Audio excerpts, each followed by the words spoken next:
64 AD. The Emperor Nero has unleashed his fury against the Christians. Their crime? Proclaiming a king higher than Caesar.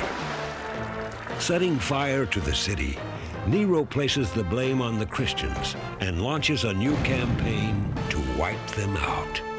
Families are separated, children left homeless, as thousands are sold into slavery or thrown to the lions.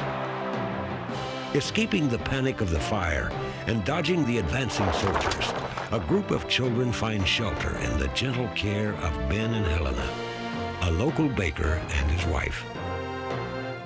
Here the children discover an amazing secret network of daring men and women who risk their lives to help one another and to tell the stories of the great storyteller, the one called Jesus. And so, awaiting the day when their parents will return, Anna, Cyrus, Justin, and Marcus embark on the adventure of a lifetime, together with Ben, Helena, and their friends in the Christian underground. Their mission, to keep the stories of Jesus alive. This is their story. They are the Storykeepers.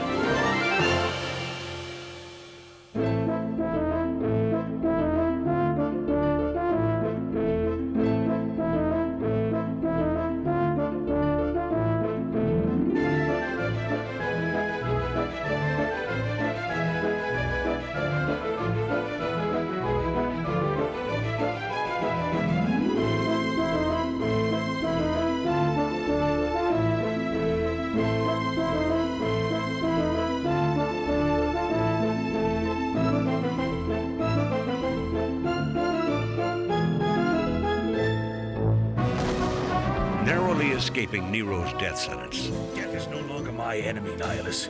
You are. Ben and the gang flee Rome aboard Salim's boat.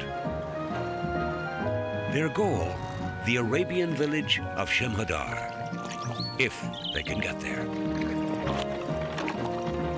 Sail away, little Christians. Sail to the ends of the earth.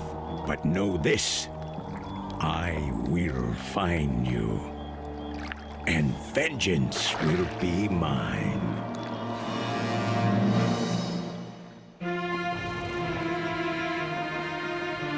Now that my family's together again, we're gonna tour the whole world with our circus. It must be nice. I don't think Marcus and I will ever see our mom and dad again. I know I won't see mine. Me and my big mouth. Hey, that funny light is still following us. Marcus, I told you, it's just the reflection of the moon. Nope, I know what the moon looks like. Children, we're ready for you.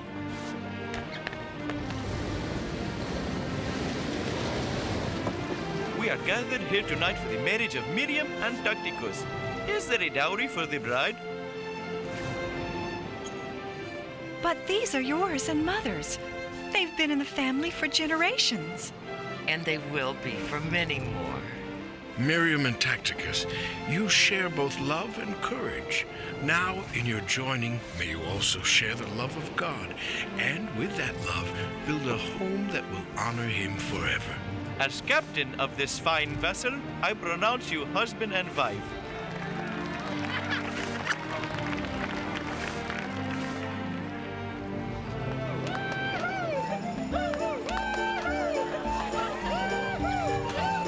I'm so happy for you, but I just wish I could give you a better gift.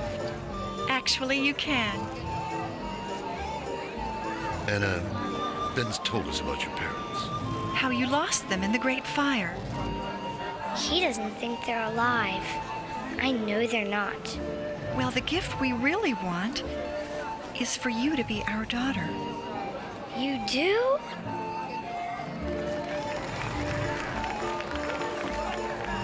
God's helping everybody find parents, except for us.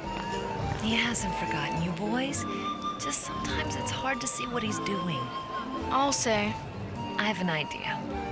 Why don't we get ready for bed, and I'll tell you a story about how Jesus helped his disciples when they thought he'd forgotten about them. Of course, only Mary had seen Jesus at the tomb, But later, Cleopas and another disciple were on their way to a village called Emmaus. They were remembering Jesus' death and all that had happened since. Jesus himself joined them. They did not recognize him. What are you talking about? You must be the only visitor to Jerusalem who doesn't know what's been going on the past 3 days. What things? All that's happened to Jesus of Nazareth. He was a true man of God, but his enemies handed him over to Pilate, who sentenced him to the cross. We had hoped that Jesus was the man who could set our people free, but now he's dead. What's more, some of our women gave us a shock. They said that when they went to visit his tomb this morning, it was empty. His body was gone. If only you could understand. Don't you see what the scriptures are all about? Didn't the Messiah have to face all of that? Wasn't it the only way for him to triumph? And as they walked, Jesus told them all the stories in the Jewish scriptures that talked about the one God would send.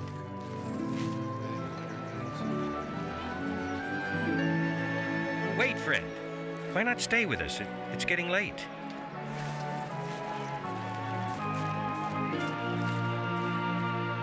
Ata Adonai, Eloheinu melech haolam, hamotzi lechem min haaretz.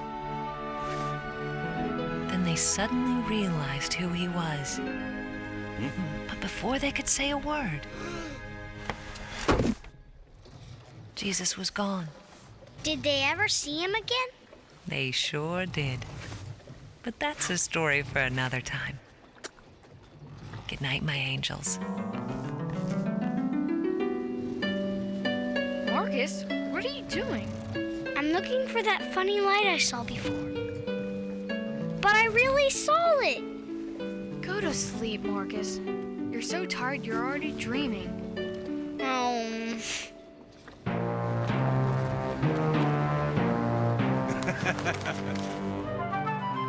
What are we doing here? Port Said is too dangerous, Zach. It's still a Roman outpost, and they'll be looking for me and Tacticus. That's why you, Justin, Marcus, Helena, Tacticus, and myself will cross to Shemhaddar through the desert from here. The others will take the shorter road from the port. But that means splitting up. It's for the best, Anna. You and Miriam and everyone else will be in Shemhaddar long before us, and we'll expect a big hug, just like this. Miriam, when you get to Said, ask for a scribe named Yaakov. He may have word of Justin and Marcus's parents. Do you think they could still be alive? For their sake, we must hope so. Goodbye. See you in Shemhaddar. Goodbye, Anna. See you there. God be with you. Ben, how are we going to cross 200 miles of desert wasteland without a wagon?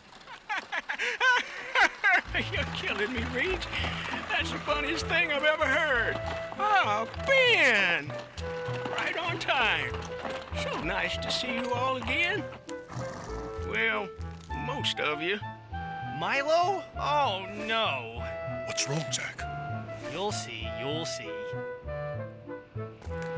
And then there was the time I led the 200 Ethiopians across the Negev. Now, what were their names?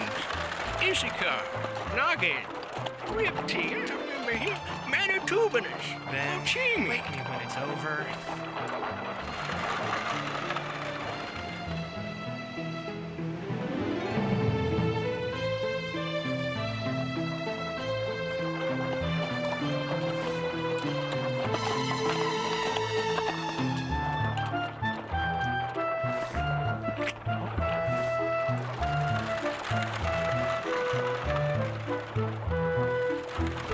How much further to Shemhaddar?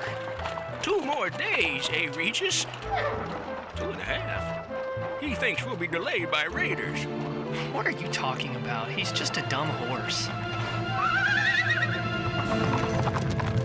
You were saying, hang on, everyone! Hey! Ha!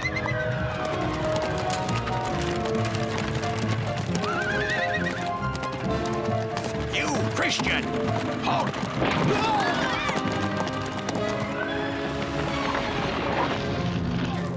We're boxed in!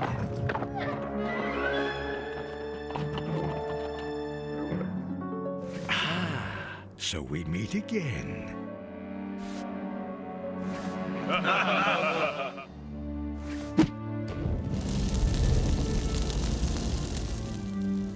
you taking us? To bounty hunters. Where else? You and your convert will fetch a huge price. You're both still wanted by the Emperor. No! Yes, an advance on your fee. Look, you have what you want in us. Let the others go free. They are free. Free to die of thirst.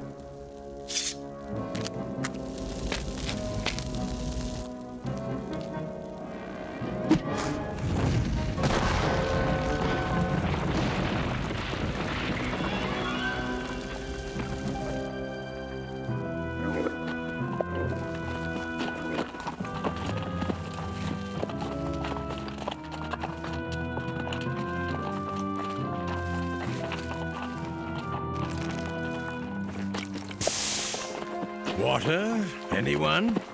Don't you wish you'd killed me when you had the chance in Rome? I was so disappointed you didn't try. Give me a sword and I'll make it up to you now. Easy, Tacticus, easy.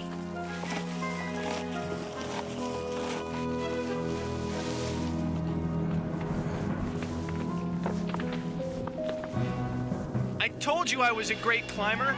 Just another 10 cubits and... Whoa! Zach, don't let go! Great, now my nose itches. It's Regis. Regis, lower the rope like a nice horsey. Please, Regis, I'll never call you dumb again.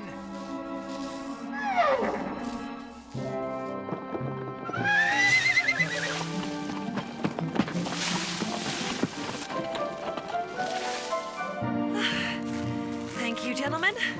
All right, everyone. A quick drink of water, then we've got to find Ben and Tacticus. The horse was tied to your camel. You tied the knot? Just don't lose them.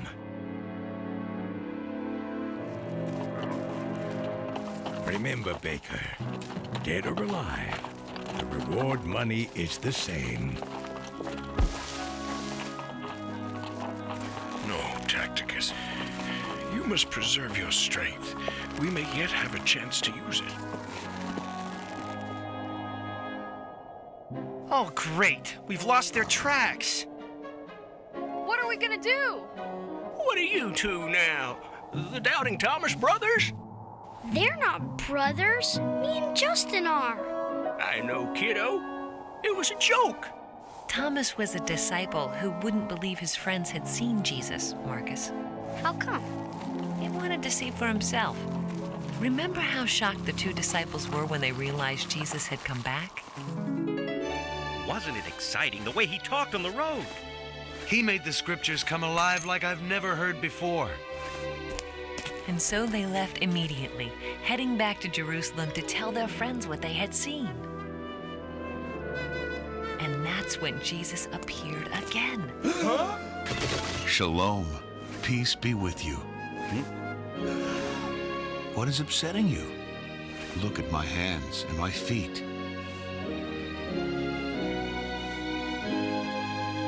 It's me. Touch me and you'll see. It's true. I'm alive. Have you anything to eat?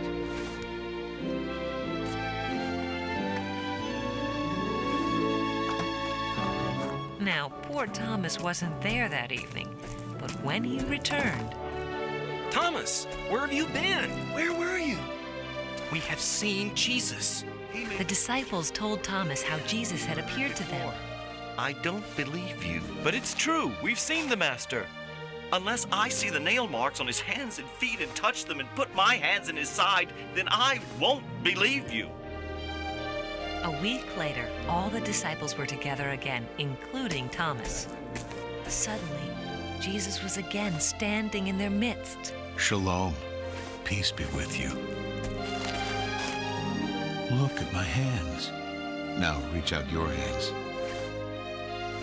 It's all right, Thomas. Show me that you trust me. My Lord and my God. Do you trust me just because you've seen me? The people who trust me without even seeing me are the ones who are really happy. Of course, that doesn't just go for Thomas. It goes for us as well. I think God's gonna help us find Ben and Tacticus, even if we can't see them. That's the spirit, Marcus. Hey, look! Milo, what's wrong? From the looks of these tracks, Ben's not going to last much longer. Ben! Ben! How fitting that the baker gets baked in the end.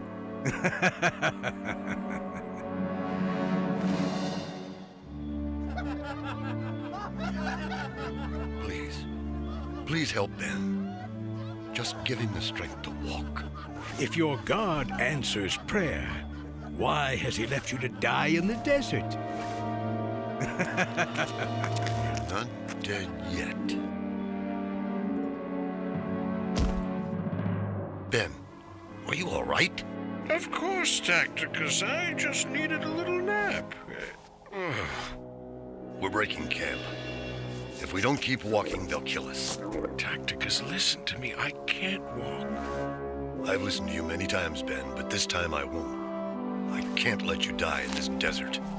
Tell me, Tacticus, who will carry you when your strength is gone? Master, look! Go get him!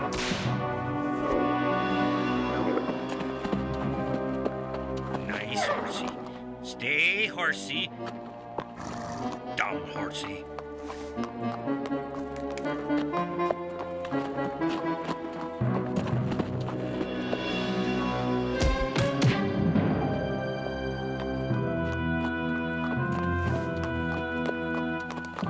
What took you so long? Get back in line and watch that horse.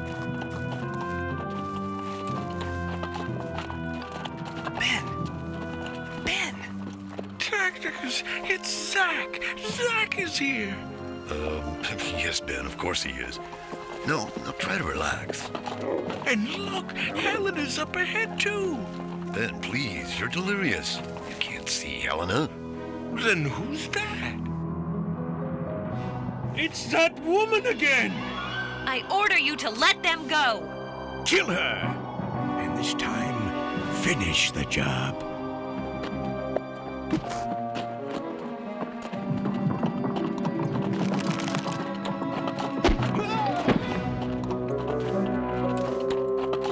Stop!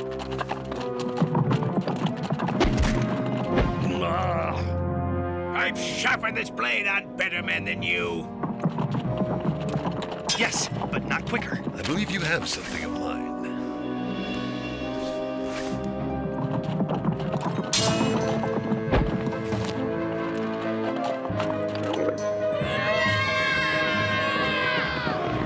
You won't be so brave as you die of thirst.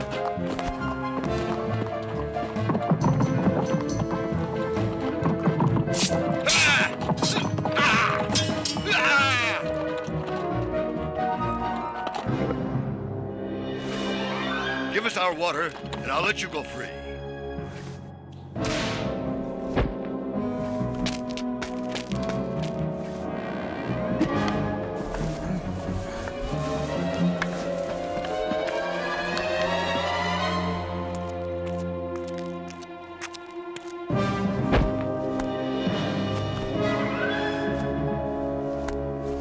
At least you still fight like a Roman. Prepare to die like one.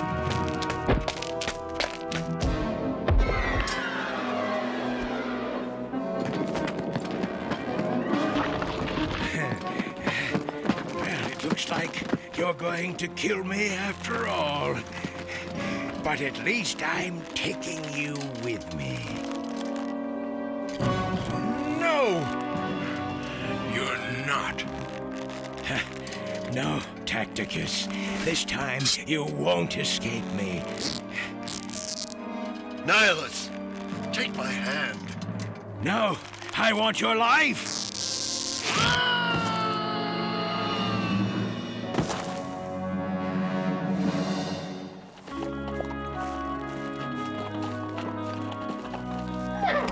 Hey now, how's sleeping on the job?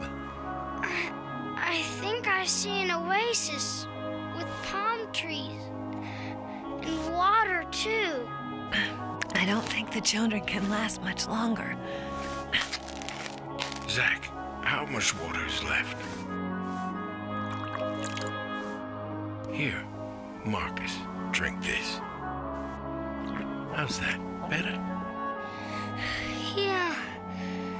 Now I see our parents waving. Marcus, don't start this again. I'm telling you, the only thing out there is sand. And Mom? And Dad?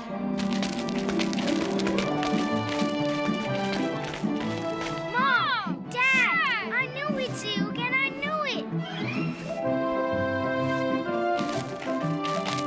it. Regis, I just want to say, well, thanks. We couldn't have done it without you. Well, what are you talking to him for? He's just a dumb horse.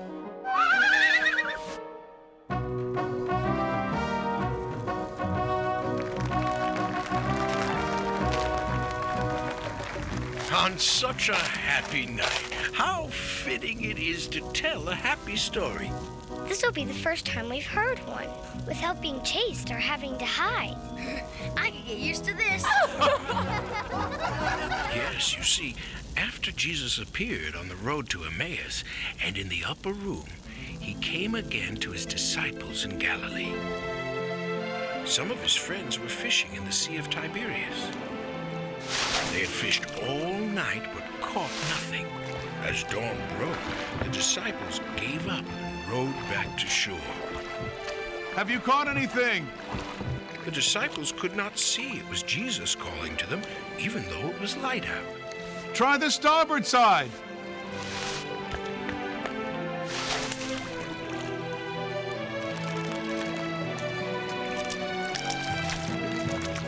Simon Peter, look!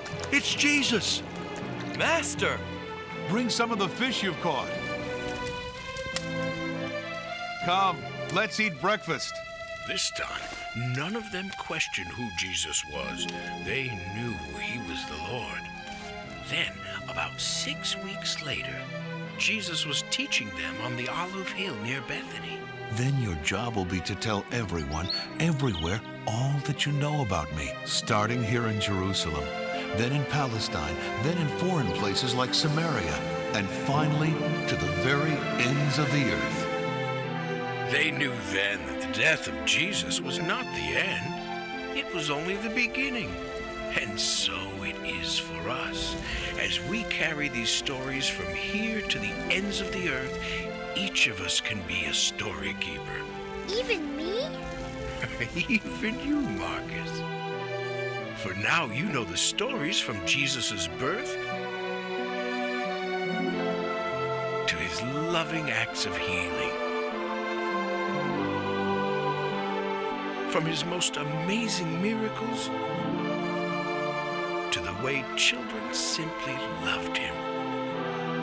And as we pass these stories on, may others come to find the love of Jesus just as we have, until one day there are as many story keepers as there are stars in the sky.